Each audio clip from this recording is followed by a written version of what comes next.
Some listeners took part of last week's piece the wrong way when I pointed out the contradictory nature of religion as not believing in a God, which is not the case. I call it source. And yes, there is a source. And people can call it God or whatever they like. But the gist of it is there's a completely different narrative and meaning behind both words, which I will explain again in this piece. Anyone can become a god under its original meaning, not the current one. The original meaning of a god is a person or being who has attained higher soul growth.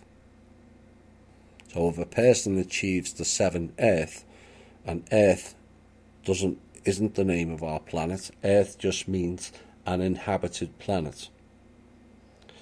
If a person goes through the 7 earth-based levels of growth, they move on to the next 7 layers of growth of galactic, then universal, then you have the multiverse level and the metaverse level.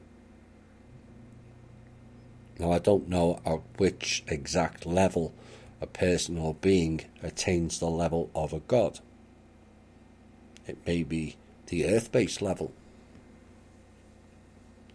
But what I do know is many of the ET and NT races who have not showed sufficient signs of soul level on the first level, never mind further out, have showed up here with advanced tech and declared themselves as God or gods.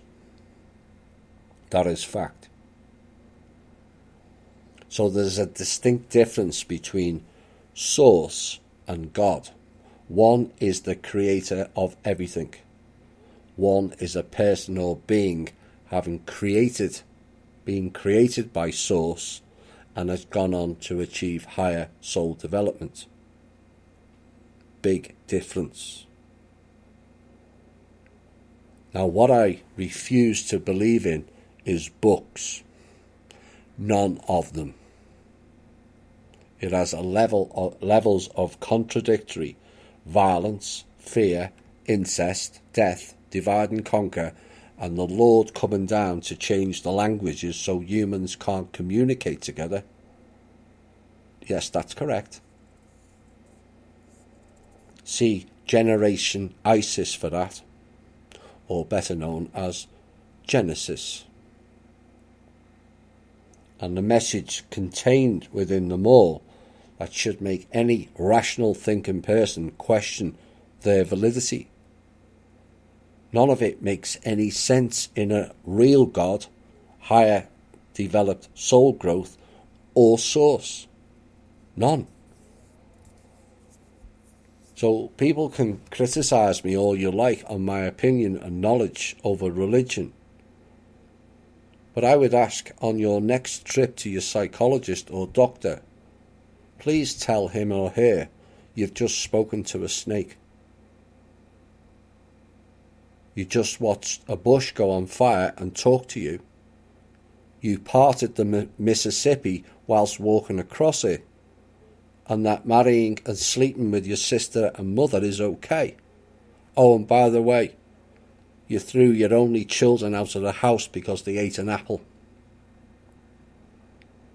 All whilst talking to a man who sits on a cloud spying on everyone that makes the CIA and the NSA look like a Fisher-Price spy kit.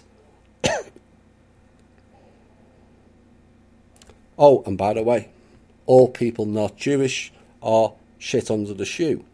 And let's see where that gets you.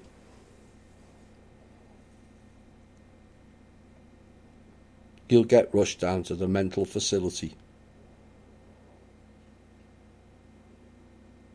Now, that may sound humorous to some, and it does to me in some cases, but it's actually very sad. And those books fake gods and the various religions have been the cause of billions of deaths on this planet and much suffering to many more, which people who participate in that program appear to be oblivious to.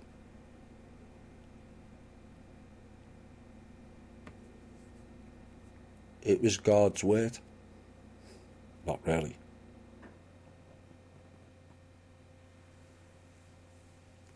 Religion was an experiment to see how far people would externalize everything about themselves, when everything needed was within. Let's look at it rationally.